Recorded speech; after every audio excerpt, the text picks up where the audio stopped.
Hello children, welcome back to English class. आज का हमारा टॉपिक है फॉर एने ग्रेगरी पोएम। ये पोएम विलियम बटलर ने लिखी है और इस पोएम में ऑथर एने ग्रेगरी नाम की लड़की से बात कर रहे हैं जो बहुत खूबसूरत है और ये लेडी अगस्टा ग्रेगरी की पोती है।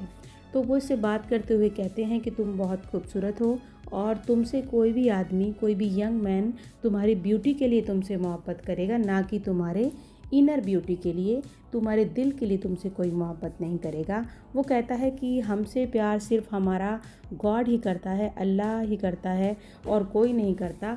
इंसान तो सिर्फ हमारी आउटर ब्यूटी के लिए हमसे मोहब्बत करते हैं।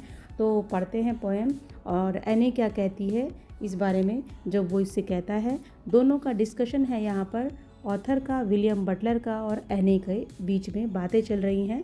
तो क्या बात करते हैं, पढ़ते हैं। ठीक है, स्टार्ट करते हैं पोएम। इसमें पोइट कहता है एने से, never shall a young man thrown into despair. कभी भी कोई भी एक यंग लड़का, युवा व्यक्ति निराशा में नहीं फेंका जाएगा।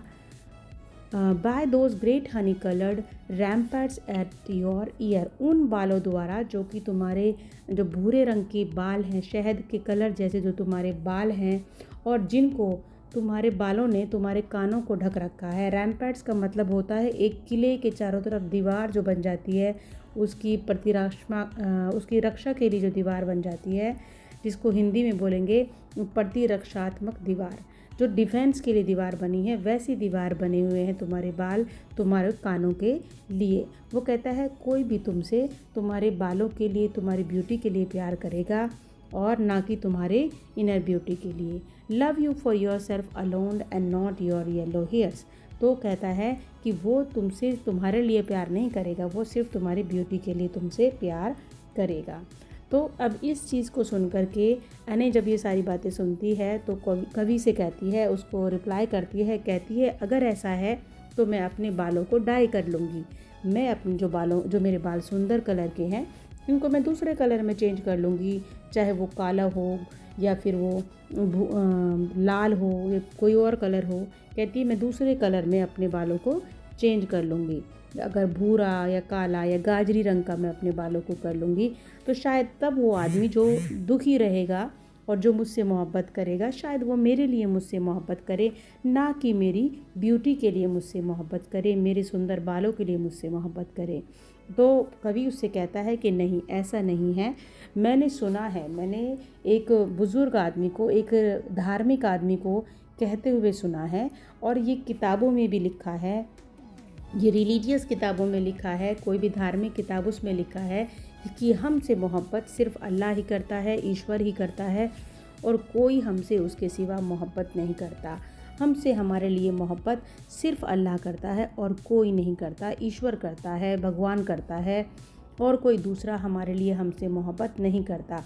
अगर कोई इंसान हमसे ये कहता है कि वो हमसे मोहब्बत करता है तो वो या तो तुम्हारी आउटर ब्यूटी के लिए तुमसे मोहब्बत करता है या उसको तुमसे कोई मतलब होता है। बहुत ही रेयर चांसेस होते हैं, बल्कि 100% चांसेस यही हैं कि सिर्फ़ और सिर्फ ऊपर वाला गॉड, ईश्वर, अल्लाह ही हमसे मोहब्बत करता है और कोई हमसे मोहब्बत नहीं करता। वो कहता है कि ये जो घोषणा की जा चुकी है किताबों के अंदर ही, ये प्रूफ है, लिखित में है कि कोई हमसे मोहब्बत नहीं करता सिवाय ईश्वर के। तो तुम्हारे बालों की वजह से तुमसे कोई प्यार करेगा, तुम्हारी ब्यूटी की वजह से तुमसे कोई प्यार करेगा, ना कि तुम्हारी दिल की वजह से। जो तुम्हारा दिल बहुत अच्छा है, वो लास्ट में उसको कॉम्प्लीमेंट भी देता है, कहता है कि तुम बहुत खूबसूरत हो और तुम दिल से भी खूबसूरत हो और शक्ल से भी खूबसूरत हो। तो ये बात उसको वो बोलता है। तो this is the poem which tells you कि हमसे हम मोहब्बत कौन करता है सबसे ज़्यादा, वो है हमारा गॉड, हमारा ईश्वर, हमारा अल्लाह, और उसके अलावा कोई हमसे मोहब्बत नहीं करता। आपने देखा होगा हमारे देश में, स्पेशली इंडिया में भी, लड़कियां अगर सुंदर होती हैं शक्ल से तो हम उसको जज कर लेते हैं कि ये लड़की अच्छी है, और अगर कोई लड़की शक्ल से अच्छी नहीं है या फिर हमें वो इतनी सुंदर नहीं लगती तो हम मान लेते हैं कुछ नहीं है, कोई ख़ास नहीं है। मतलब शक्ल देखकर हम लोगों को जज करते हैं, and this is the fact कि आदमी जो है स्पेशली औरत को उसकी शक्ल देखकर ही जज करता है। तो दिस इज़ द पोएम। अब इसके कुछ क्वेश्चन आंसर्स दे रखे हैं जो आप कर लेना।